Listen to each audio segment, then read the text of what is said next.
Inzalo Yelanga, otherwise known as the birthplace of the sun, is the oldest stone calendar in the world. The late Sanusi Baba Credo Mutwa described it as the holiest place on the African continent, where many now embark on a yearly pilgrimage to mark its significance. We are now joined by scholar and cultural practitioner Mbeko Mngomezulu, also known as Shumayeli Yelanga. Thank you very much for your time this morning. Perhaps we can start with just an introduction of the space and what we need to know about it. Hello everyone and Happy New Year. It is Shumayeli Yelanga, or the preacher of the sun. As you have highlighted, Baba Mutwa did mention to us that Inzalo Yelanga is a place of great significance when it comes to our origins, not only as Abantu, but as humanity as a whole. It's also a place of great significance when it comes to archaeology, and it is still, quite honestly, a gaping hole in the history of humanity. Now, just to quickly go into the architecture of the site, Inzalo Yelanga is an ancient arrangement of circular monolithic stones, which were meticulously aligned by our ancestors. I'm going to repeat this again. It was aligned by our ancestors to the four corners of the globe, or the four cardinal points.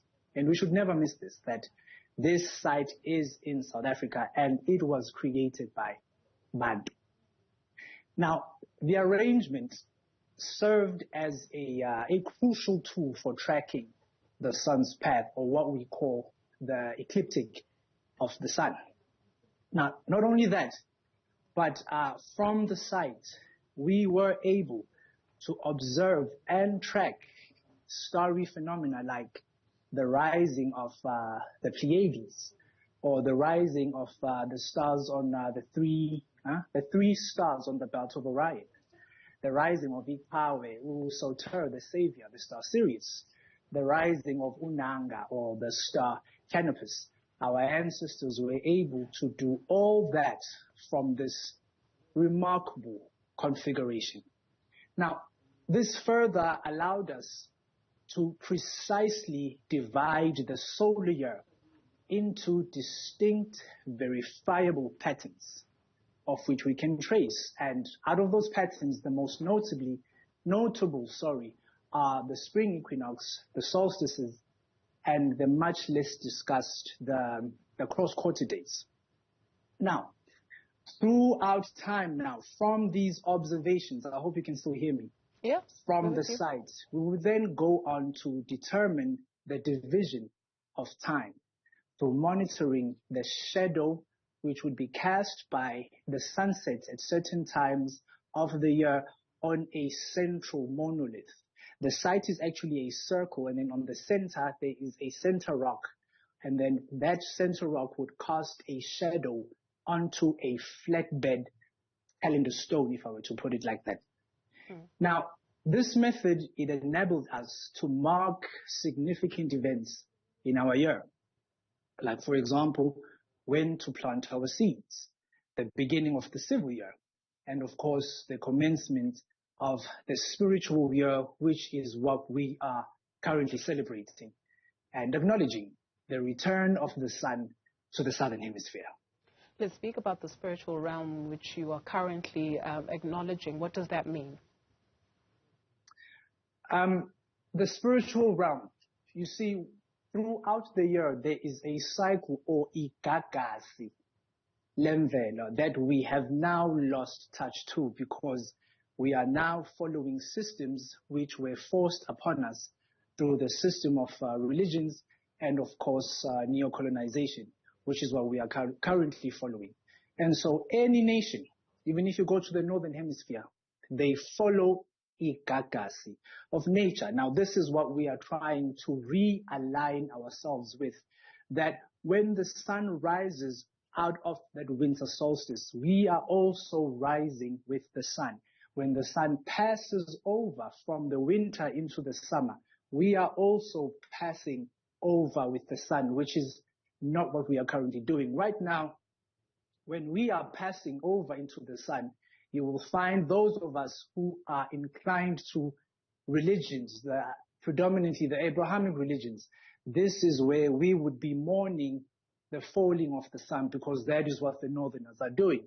In March, you would find us, instead of mourning the dying of the sun in the southern hemisphere, we would be celebrating the resurrection of the sun, which is the Passover or Good Friday.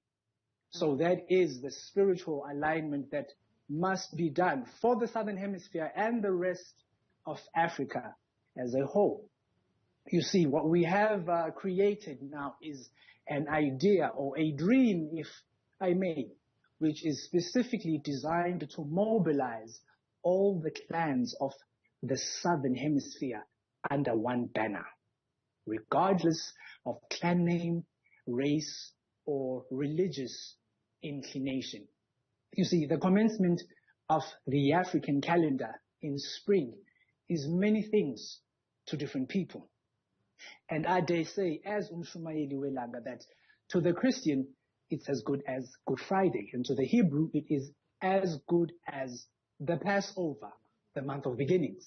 And of course, for us, ngesintu, it is Umandulo, the time we commemorate the first shoots, or the first green shoots from the seeds which we committed to the ground at the appearing of Isilimela. And so for us in the southern hemisphere, it is a call to remember the ancient ways of our ancestors.